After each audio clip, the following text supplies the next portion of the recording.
നമ്മുടെ എല്ലാ മനുഷ്യർക്കും ഉള്ളിൻ്റെ ഉള്ളിലുള്ള ആഗ്രഹമാണ് ചെറുപ്പമായിരിക്കുക, യുവത്വമായിരിക്കുക എന്നൊക്കെ ഉള്ളത്. പക്ഷെ ചെറുപ്പം നിലനിർത്താൻ എന്തൊക്കെ ചെയ്യണമെന്ന് ചോദിച്ചു കഴിഞ്ഞാൽ ആർക്കും വലിയ ധാരണകളൊന്നുമില്ല. അപ്പോൾ എന്തൊക്കെയായിരിക്കും ഡോക്ടറുടെ അഭിപ്രായത്തിൽ ചെറുപ്പം നിലനിർത്താനായിട്ട് ചെയ്യേണ്ടി വരുന്നത്? നമ്മുടെ ജീവിതത്തിൽ അല്ലെങ്കിൽ നമ്മുടെ ലൈഫ് സ്റ്റൈലിൽ ചെറിയ ചെറിയ മാറ്റങ്ങൾ കൺസിസ്റ്റന്റ് ആയിട്ട് വരുത്തിയാൽ തന്നെ നമുക്ക് ചെറുപ്പം നിലനിർത്താൻ പറ്റും. അപ്പോൾ ഇതിനെയാണ് ബയോ ഹാക്കിംഗ് എന്ന് പറയുന്നത്. Bio hacking. ഓഫീസിൽ പോകുന്നു, കുറേ സമയം ഇരിക്കുന്നു, ഒരു 2 hours ഇരുന്ന് കഴിഞ്ഞാൽ ഒരു 10 മിനിറ്റെങ്കിലും എണീച്ച് നടക്കാൻ ശ്രമിക്കുക. വാഷ്റൂം പോകണമെങ്കിൽ ജസ്റ്റ് മുകളിലത്തെ നിലയിലോ ഒന്ന് യൂസ് ചെയ്യുക. അപ്പോൾ അത്രയും നേരം സ്റ്റെപ്പുകൾ. അപ്പം ആ മൈക്രോ മൂവ്മെന്റ്സ് നമ്മുടെ ഒരു ലൈഫ് സ്റ്റൈലിൽ ഇൻക്ലൂഡ് ചെയ്യാനാണ് ഉദ്ദേശിക്കുന്നത്. ഏറ്റവും ബെസ്റ്റ് സ്ലീപ്പ് കിട്ടുന്ന ആൾക്കാർക്കും ഏറ്റവും ബെസ്റ്റ് ആയിട്ട് ഏജ് റിവേഴ്സൽ കിട്ടുന്നത്. അപ്പോൾ സ്ലീപ്പിനെ പറ്റി പറയുകയാണെങ്കിൽ നമ്മൾ ഒരു 9 മണിക്ക് ശേഷം സ്ക്രീൻ ടൈം അവോയ്ഡ് ചെയ്യുക. ബ്ലൂ ലൈറ്റ് നമ്മുടെ കണ്ണിൽ വരാതിരിക്കാൻ വേണ്ടിയിട്ടാണ് അത് പറയുന്നത്.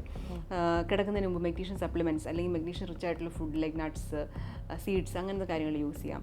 അപ്പോൾ ഒരു 7 hours സ്ലീപ്പ് എങ്കിലും നമുക്ക് കറക്റ്റായിട്ട് കിട്ടണം, ഡീപ്പ് സ്ലീപ്പ്. അപ്പോൾ സ്ലീപ്പ് എന്ന് പറയുമ്പോൾ നമുക്കൊരു ഡീപ്പ് സ്ലീപ്പോട്ട് പോകുന്നുണ്ടോ ഇല്ലെന്ന് അറിയാനാണ് ഈ ടെക്നോളജി ആയിട്ടുള്ള സാധനങ്ങളിലേക്ക് വെയറബിൾസ് യൂസ് ചെയ്യുന്നത്.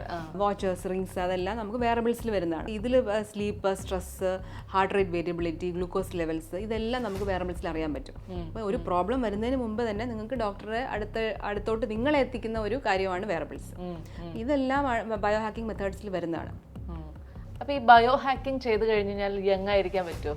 സ്ഥിരമായിട്ട് എങ്ങായിരിക്കുന്നതിനെക്കാട്ടിയും കുറച്ചുകൂടെ ഇൻ്റലിജൻ്റ് ആയിട്ട് പ്രായമാവുന്നതായിരിക്കും നല്ലത്. അപ്പോൾ ഏജിങ്ങിൽ വരുന്ന പ്രശ്നങ്ങൾ നമുക്ക് അവോയ്ഡ് ചെയ്യാൻ പറ്റും. നിങ്ങൾ ഡെഫിനറ്റ്ലി പ്രായമാവും, പക്ഷേ കുറച്ചുകൂടെ better version of your self ആയിരിക്കും നിങ്ങൾ ഏജ്ഡ് ആകുമ്പോൾ. അപ്പോൾ ഏജിങ് ഗ്രേസ്ഫുള്ളി ആണ് ബയോ ഹാക്കിംഗ് കൊണ്ട് ഉദ്ദേശിക്കുന്നത്.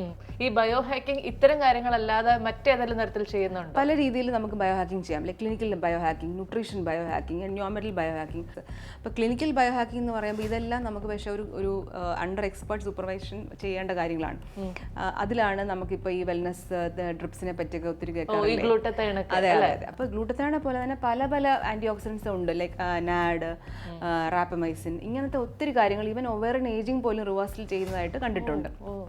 അപ്പോൾ ഇതെല്ലാം ഒരു ലൈഫ് സ്റ്റൈലിൻ്റെ ഭാഗമാണെങ്കിലും ഈ സപ്ലിമെന്റ്സ്, ഇപ്പോൾ നമ്മൾ സപ്ലിമെന്റ്സ് കഴിക്കുമ്പോൾ എപ്പോഴും നമ്മളൊരു ക്ലിനിക്കൽ സൂപ്പർവിഷനിൽ കഴിക്കുന്നതാണ് നല്ലത്. അപ്പോൾ ഒരു ഫ്യൂച്ചർ ഓഫ് ആന്റി ഏജിങ് എന്ന് ചോദിച്ചു കഴിഞ്ഞാൽ ബയോ ഹാക്കിംഗ് ആണ്. ആണല്ലേ? അതെ.